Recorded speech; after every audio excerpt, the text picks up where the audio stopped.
और मैं अपने दोनों बाजू में देखूं कि दोनों में से ज्यादा बाजू कौन सा अच्छा है, तो मुझे लगेगा दोनों को नंबर देना पड़ेगा। कोई कम नहीं है, दोनों का अपना महत्व है, क्योंकि इससे ही हमारा शरीर बनता है। मैं आज के इस अवसर पर ये जो हमारा कई प्रकार के, अभी माननीय, मैं दोहराना नहीं चाहूंगा, माननीय मकवाना जी ने वो सारे अभियान का उल्लेख किया है। नक्सल का खास करके उन्मूलन अभियान जो चलाया है, और ये बात सही थी कि उनने मेरे से पूछा कि हमको आउट ऑफ टर्न प्रमोशन देने के लिए कब जाना चाहिए, तो मैंने कहा कल। वो चौंक गया, अरे एकदम क्या हुआ। हमने कहा थोड़ा तैयारी के लिए तो टाइम दो। हमने कहा मुझे ऐसा लगता है हमारे लोगों ने अच्छा काम किया तो एक क्षण भी क्यों बेकार करें, उनको उसी क्षण हमको पुरस्कृत करना चाहिए। इसी आधार पर हमारे लोगों का मनोबल बढ़ता है। और हमने देखा है, मैं कभी कभी उस पर जाना नहीं चाहता हूं, लेकिन ये भी सुनने मिलता कि 10 साल से हमारे बीच में नक्सलवादी गतिविधियां नहीं हुई, ये आंकड़ा भी था। लेकिन जहां भी ये 10 साल की गतिविधि थी, हो सकता वो हमको आंखों में धूल झोंक रहे होंगे, लेकिन साल 1.5 साल में आपने इतनी बड़ी बड़ी मुठभेड़ कर ली कि मैं आपको पुनः बधाई देता हूं। ढूंढ ढूंढ कर मार रहे हैं, कहीं छिपे हैं, जमीन में दबे हैं, हवा में हैं, जहां भी हैं आपकी निगाह से बाहर नहीं है। इसलिए हमने सब प्रकार की जो जो आपने चीज चाहिए, मैं अपने मिनिस्ट्री को भी बधाई देना चाहूंगा। होम का भी मेरे पास काम है और सरकार का दायित्व भी है, लेकिन हम और आप मिलकर के जो यशस्वी प्रधानमंत्री के लिए जोरदार अभिनंदन करें, श्रीमान नरेंद्र मोदी जी के, कितने प्रकार से वो काम करते हैं। और उन्हीं के साथ साथ माननीय गृह मंत्री का भी जोरदार अभिनंदन करें, माननीय अमित शाह जी का। हम वो दौर याद करें जब नक्सलवादी मामले को बहुत लाइट लिया जाता था, कोई इसकी गंभीरता ही नहीं समझता था, लेकिन ये बहुत गंभीर चुनौती है। इस चुनौती को जितना हमको अंदर तक जाएंगे, एक तरफ ये मानवता के लिए भी कई प्रकार की चुनौती लेकर आता है, दूसरी तरफ जब देश के बॉर्डर और देश के बॉर्डर के बाहर के कई सारे षड्यंत्र होते हैं, उन षड्यंत्रों की जड़ जमाने का भी तो यही कारण है जो लोकतंत्र को हानि पहुंचाता है। लोकतंत्र में आप कभी कोई सोच सकता है कि बाहर किसी और देश का व्यक्ति अपने देश के अंदर सरकार बनवा ले? ये तो बड़ा आश्चर्य की बात है। ये नक्सलवादी मूवमेंट के माध्यम से वो अपनी स्वतंत्र सत्ता की कल्पना करते हैं, अलग अलग मंत्रालय बांट लेते हैं। अरे ये कैसे हो सकता है? ये कभी नहीं हो सकता है। और उनकी आड़ में हमारे भोले भाले आदिवासियों को, गरीबों को, उनको शासन की योजनाओं का लाभ नहीं लेने दे रहे, उनके बच्चों को स्कूल जाने में कठिनाई हो रही, शासन की कोई सड़क बनाने की, स्कूल बनाने की, कई प्रकार के काम करने की जो अवस्था होती है उसमें बाधा डालते। तो ये चीजें तो बिल्कुल नहीं चलेगी। और माननीय गृह मंत्री जी ने तो टारगेट दिया है कि 2025 नहीं बचेगा 32, कोई बचने वाला नहीं है, सारे जड़ से खत्म कर देंगे। जितने प्रकार के षड्यंत्र हैं, सारे षड्यंत्रों का समापन करते हुए।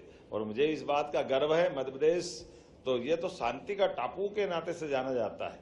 स्वाभाविक रूप से हमारे यहाँ पर तो ये अनुकूल और उदाहरण बन रहा है छत्तीसगढ़ और मध्य प्रदेश और उससे लगे हुए बाकी बॉर्डर के सारे राज्यों से। जिस प्रकार से आज मैं आंकड़े देख भी रहा था, वाकई अब हमारे लिए एक नए प्रकार का, नए दौर का भारत है। और एक तरफ जब आप नक्सलवादी गतिविधियों में अपनी दक्षता दिखाते हैं और अपने अधिकारी जवान, अब तो बड़ा मुझे इस बात को कहते हुए गर्व भी है, पुलिस के ही बड़े से बड़े अधिकारी, अदरवाइज बड़ा बुरा मत मानना, ऐसे मामलों में बड़ा मुश्किल जाता था, बड़े अधिकारी चुनौती के। और ऐसे मामले में मैं जरा परीक्षा ले रहा था, लेकिन मैंने 1-2 IPS अधिकारी की ऐसे ही जानकारी ली, वो अच्छे बड़े बढ़िया जिले में थे। हमने कहा तुमको यहाँ छोड़कर नक्सलवादी जिले में जाना है, तो मुझे गर्व हुआ मुझे कि हाँ मैं होम मिनिस्टर हूँ। हमारे उस अधिकारी ने कहा कि उठा करके मुझे भेजो, मैं वहाँ ड्यूटी करूँगा और आपकी इस पूरी अपनी ड्यूटी के दरमियान आपको गौरव के ऐसे कई कारण बनाऊंगा जिसके कारण से पुलिस को अपने आप पे गर्व होगा। यही तो हमको हिम्मत दिलाता है, इसी के आधार पे तो आनंद आता है। मैं आज अपने लिए पुलिस के इस कारण से, कहाँ डाकुओं की समस्या थी, कहाँ नक्सलियों का था, आप अलग अलग प्रकार के सारे अभियानों में और नशा मुक्ति के लिए भी जितना आपने किया, बहुत मैं आपको बधाई देना चाहता हूं नशा मुक्ति अभियान के लिए भी, और ये लगातार चलाना है। इस अभियान के अलावा भी इसको लगातार हमको अपने प्रदेश के अंदर नशा मुक्ति के खिलाफ इसी भावना का प्रकटीकरण करना है। नशे सभी प्रकार का होगा, लेकिन केवल नशा नक्सल इतना ही नहीं, आजकल साइबर अपराध है, महिला सुरक्षा है, तकनीकी नवाचार है, जन जागरूकता अभियानों के माध्यम से साहसिक आपके इस योगदानों ने अपराधियों के हौसले पस्त किए हैं। जीरो टॉलरेंस नीति के तहत 1.5 करोड़ के इनामी 10 नक्सलियों को मुठभेड़ में खात्मा करना, जयपुर सीरियल ब्लास्ट के आरोपी की गिरफ्तारी, आतंकवादियों पर कड़ी कार्रवाई, ये सब आप सबके पराक्रम के उदाहरण है। मैं आपको बधाई देना चाहता हूं, पुलिस के सारे अधिकारियों को, पुलिस के सारे कर्मचारियों को। गोवंश तस्करी ये हमारे लिए चुनौती है। अवैध हथियारों के निर्माण के खिलाफ कार्रवाई, उसका हमारे लिए लगातार मूवमेंट इसी प्रकार से चलाए रखना है। ऑपरेशन सृजन का भी आपने जो माहौल बनाया है, मैं मान के चलता हूं, जिसके एक ऐसा अभियान जिसमें बाल संरक्षण, आत्मरक्षा, सशक्तिकरण को एक नई परिभाषा आपने दी है। उम्मीद करता हूं कि जितने प्रकार के सामाजिक सुरक्षा के सारे कामों में आपने अपनी भूमिका बढ़ाई है, ये कम्युनिटी पुलिसिंग के माध्यम से हमारे लिए सार्थक भूमिका रहेगी। एक तरफ हम बाल अधिकार, पोषण, स्वास्थ्य, साइबर सुरक्षा इत्यादि कई प्रकार के कामों को कर रहे हैं, दूसरी तरफ cyber cell, cyber forensic, data analytics, GPS जैसी तकनीकों का उपयोग करने के लिए सरकार भी डिजिटल युग में आपके साथ खड़ी है। किसी प्रकार की धनराशि की आवश्यकता होगी, हमारे द्वारा आपके इस प्रकार की व्यवस्था में कोई कंजूसी नहीं रहेगी। जो आप मांगोगे वो हम सब देने को तैयार है। आपसे दक्षता के साथ रिजल्ट की अपेक्षा और जो आप लगातार दे रहे हो, मैं उम्मीद कर रहा हूं आज जब मैं बात करूंगा तो बहुत सारी बातें हैं, लेकिन आज चूंकि आज का दिन तो अलग प्रकार का है, थोड़ा सा फिजिकल फिटनेस वाले मामले में वैसे तो बहुत अच्छा है, लेकिन गंगा ऊपर से नीचे तक बहती है। हम सभी मित्रों से निवेदन करेंगे, एक तरफ जब हम अपनी फिजिकल फिटनेस की ध्यान रखें, दूसरी तरफ अपनी इस पारिवारिक भूमिका को भी मत भूलना। मैं मेरे जीवन का उदाहरण लेके चलता हूं। मेरे जीवन काल में मैं जब अपने गृहस्थ जीवन के साथ साथ इस प्रकार के जीवन की जब कल्पना कर रहा था, तभी मैंने उस बालपन में भी बहुत सारी चीजों का प्रयोग किए हैं। जब मेरी अपनी बेटी को मैं प्राइमरी के बाद ही डॉक्टर बनेगी उसको बोलता रहा, तो भगवान की दया से वो गायनेकोलॉजिस्ट हुई है, डॉक्टर बन करके उसने दिखाया। तो आपके इस भागदौड़ की जिंदगी में पुलिस के पास समय कम होता है, लेकिन ये नए जो जवान भर्ती हुए नए अधिकारी हैं, ये भी अपने परिवार के बच्चों की प्लानिंग भी रखें, परिवार में भी थोड़ा समय देना। ये मैं मान के चलता हूं कि परिवार और पुलिस दोनों की दुश्मनी रहती है, दोनों में से कौन सा त्योहार साथ में मनाओ बड़ा कठिन जाता है, लेकिन रास्ता निकालेंगे तो हम इस प्रकार की भूमिका में भी एक अच्छे स्वस्थ वातावरण में हमारे जवान ड्यूटी करे, अधिकारी ड्यूटी करे। ये सब के लिए जो जो हो सकता है वो सब करने के लिए सरकार के माध्यम से हम आपके साथ खड़े हैं। मैं उम्मीद कर रहा हूं आज के इस दौर में जब हम अपने सभी प्रकार के पुलिस कल्याण के कामों को देखता हूं, तो पिछली बार मैंने स्वयं स्वास्थ्य हॉस्पिटल के लिए आपके बीच में आकर वो सौगात देने का प्रयास किया था। बड़ा झगड़ा हुआ था, हेल्थ डिपार्टमेंट कह रहा हॉस्पिटल तो सबके लिए होते हैं, पुलिस का अलग से हॉस्पिटल क्यों होना चाहिए, लेकिन आखिरकार हम आपके साथ ही खड़े दिखाई दिए और हॉस्पिटल का लोकार्पण हुआ है, क्योंकि हमने कहा कि ये हॉस्पिटल, और मुझे अच्छा भी लगा, पुलिस का काम इस मामले में बड़ा मजेदार रहता है। डॉक्टर भले ही सिविलियन होगा, लेकिन पुलिस का डॉक्टर बनने के बाद उसकी ड्यूटी कैसे होती है, ये मुझे बड़ा मजा आया देख करके कि उससे भी ड्यूटी लेना, पुलिस का अपना जो तरीका है वाकई वो प्रेरणादायी है। मेरा बस चले तो बाकी को भी ऐसी ट्रेनिंग करा दूं, क्योंकि उसके आधार पर हमारे कई सारे लाभ मिल जाते हैं। मैं ऐसा किसी को अपमानित करने के लिए नहीं कह रहा हूं, लेकिन प्रॉपर तरीके से काम करना, ये जो पुलिस का अपना एक तरीका है वाकई वो अद्भुत है। जब मैं और भी कई प्रकार से दिशा लर्निंग सेंटर जो पुलिसकर्मियों के बच्चों को आधुनिक शिक्षा, प्रतियोगिता की परीक्षाओं की तैयारी के लिए, करियर गाइडेंस के लिए वो सुरक्षित वातावरण दे रहे हैं। शहीद पुलिसकर्मियों के परिजनों को 1 करोड़ की सहायता का प्रावधान भी हमने किया है। नक्सली और बाकी चीजों में तो आउट ऑफ टर्न प्रमोशन की बात मैंने पहले कर ली है, लेकिन हमने कहा कि तनाव अवसाद के आज के समय में जो एक गंभीर समस्या है, ऐसे में पुलिस के पास हार्टफुलनेस संस्था के माध्यम से भी गठबंधन किया है। ये बात सही है।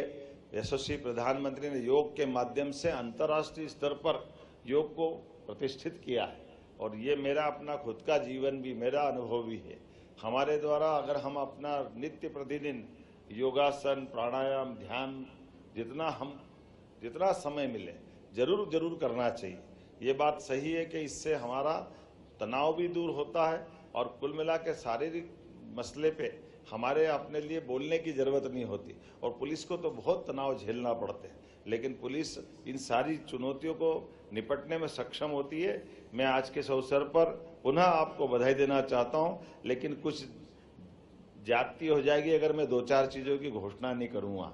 तो हमने अभी जब मैं जानकारी ले रहा था तो मुझे बताया गया कि राज्य पुलिस के पुलिस और होमगार्ड और नागरिक सुरक्षा के अधिकारी कर्मचारियों की विधवा और बच्चों के लिए स्नातक स्तर की सीटों में आपने कुछ आरक्षण चाहा है, तो मैं उसको आरक्षण देने की घोषणा करता हूं। हमारे बच्चों को उस मसलों पर जो इस श्रेणी में आते हैं उनकी अपनी अगर 60 सीट है तो एक सीट उसकी विशेष रूप से बनाई जाएगी, ताकि हमारे बच्चों को जो आपकी आवश्यकता है बताते जाना, क्योंकि ये लंबी चौड़ी बात है, मैं उसको संक्षेप में बोल रहा हूँ। कंसोटिया जी सुन लेना, इसका समाधान निकालने की जवाबदारी आपकी है, बाकी चीज़ों को मैं देखता रहूँगा।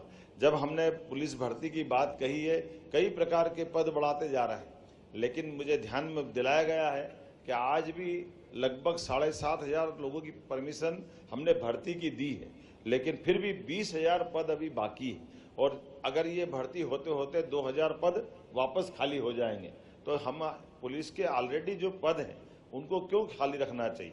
इसलिए 7,500 इस साल भरेंगे, 7,500 अगले साल भरेंगे और 7,500 अगले 3 साल के अंदर कोशिश करेंगे सारे पद भर दें, कोई पद खाली नहीं रहने वाले हैं। ये पुलिस के सारे पदों को भरते हुए, और भरने के लिए भी अभी वो कर्मचारी चयन मंडल वगैरह आपको जो तकलीफ आती है, हम तो कोशिश कर रहे हैं आप जल्दी से जल्दी पुलिस भर्ती बोर्ड बना लें। ये पुलिस भर्ती बोर्ड बनाने की मैं घोषणा करता हूं, ताकि आपके अपने पुलिस के जो दायरे में भर्ती करने की जो सुविधा भी होगी और उसकी तीक्ष्ण दृष्टि भी होगी, जिसके कारण से उसके मापदंड पर आप अच्छे से भर्ती कर लोगे। ये मुझे अच्छा लगेगा एक तरह से। एक छोटी सी मेरी जानकारी और दी गई कि हमारे खास करके वीवीआईपी मूवमेंट में जो सुरक्षा में लगे हुए कर्मचारी है, इनको कोई 6वें वेतनमान का विशेष भत्ता, जोखिम भत्ता, ये शायद छूट गया है, ये नहीं दे पा रहे हैं। क्या कुछ है दिक्कत इसमें?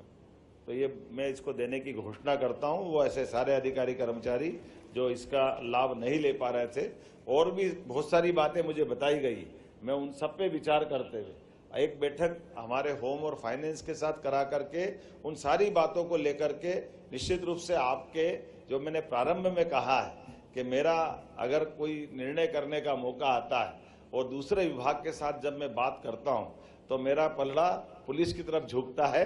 ये मेरा अपना प्रेम भी है, ये मेरा अपना आपके प्रति एक लगाव भी है। उम्मीद करूंगा ऐसे मौके पर जब हम आज अपनी स्वतंत्रता दिवस के इस आनंद के साथ अपने पुरस्कृत होने वाले अधिकारी कर्मचारियों के साथ बैठे हैं, हमारे अपने काम के बलबूते पर मध्य प्रदेश की पहचान आज पूरे देश में अलग प्रकार से है, तो हमारी पुलिस भी उतनी तत्परता से, प्रेम वालों के साथ प्रेम, लेकिन गुंडे बदमाश से काहे का प्रेम।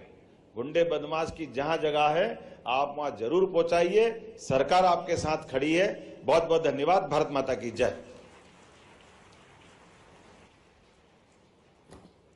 धन्यवाद सर। आपको सीने में पदक पहनाते हुए हमारी भी छाती चौड़ी हो जाती है। यह वक्तव्य सिर्फ एक माँ और पिता इतनी उदारता से कह सकता है, जो माननीय मुख्यमंत्री महोदय ने आज हमसे कही।